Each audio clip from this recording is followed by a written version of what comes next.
Hans, you've never owned a new German car in your life before. It has always been Japanese or local makes. Oh, why? Because I believe in Japanese reliability. And as a daily car, I need the car. I'm the person that cannot tolerate even a single unplanned visit to the service center. Not even a single one.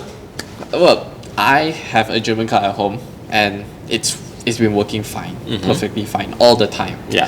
So today we're going to talk about Japanese versus German reliability.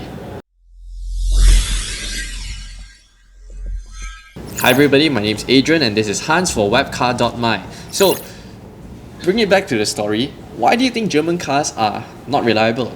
Okay, to clarify that, I don't think German cars are not reliable. They are actually very, very reliable. The caveat is, you have to use them the way the engineers design them to be used. Okay. Right, and that means driving high speed autobahn cruising, no problem. Stop go traffic, hours and hours of stop go traffic, you're just asking for trouble. Right. And actually a lot of drivers in Malaysia, they use their cars actually very similar to how the Japanese use them. In Japanese, there's a lot of city driving. Yeah. You know, the city commute, lots of red lights, traffic Lots lights of and all engine that. idling, Stop go. So for them, they've engineered their cars in a way that it works perfectly in the city, which is actually very suitable for us in the Klang Valley, for us living in the Klang Valley. But if you're traveling interstate and all that, which the German cars are meant to do, and you bring that kind of car into the city, and it's just unpleasant. Okay, these are two very. I mean, we are talking about extremities here, lah. Correct. I mean, long story short, what we are trying to say is, when you own a German car, you need to be very particular about its maintenance, and you need to follow very, very closely to the manufacturer's recommendation. Japanese cars their engineers, their cars are designed to have a little bit more margin of error, and they understand that not every consumer is going to use the car in the way the engineers insist them to. You know a funny story, my personal experience. There was one time my German car, it ran just less than 1,000 kilometers more than the recommended service interval. I didn't have time to service and all that. And the car felt like it was gonna die. It felt like it's gonna die anytime. Like the engine was rough. It's just struggling. Okay, but I've had another Japanese car. I've ran 5,000 kilometers past the scheduled service. Actually, not me, but my relative. I saw the car. I drove the car. It works. It works.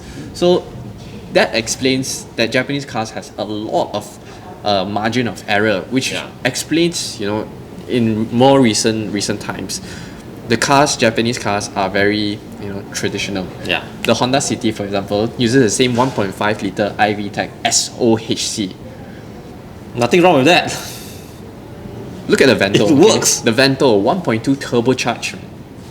Alright. Most powerful car in its class. Yeah. Awesome stuff. Yeah. Okay. Right? But so back to your question, Japanese or German? How do you pick? I just have both. In fact, I do have both. So,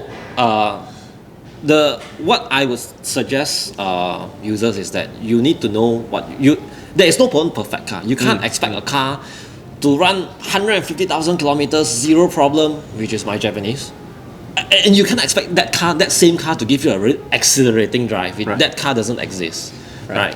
So if my weekend German car breaks down, and being a 36-year-old German, you do that all the time. Oh, it's part of the car's character. Time to call my favorite mechanic, have a chat with him.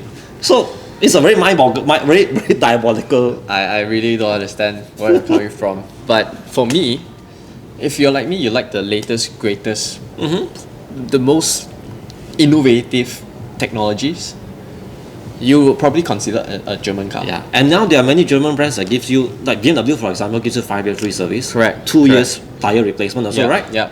Where else can you get that kind of deal? So a lot of them has very worry-free initiatives. Yeah. For example, let's take Volkswagen for they are 3 years free service now.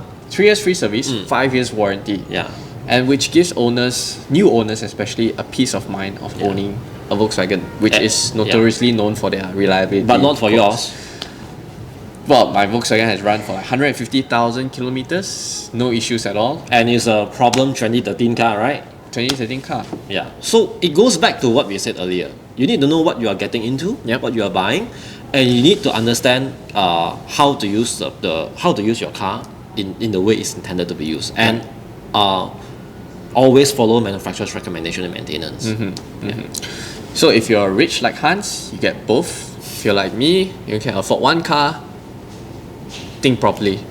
So if you guys have any more automotive related questions, leave us a comment down below. If you enjoyed this video, like, share and subscribe to Wapcar.my. See you guys next time.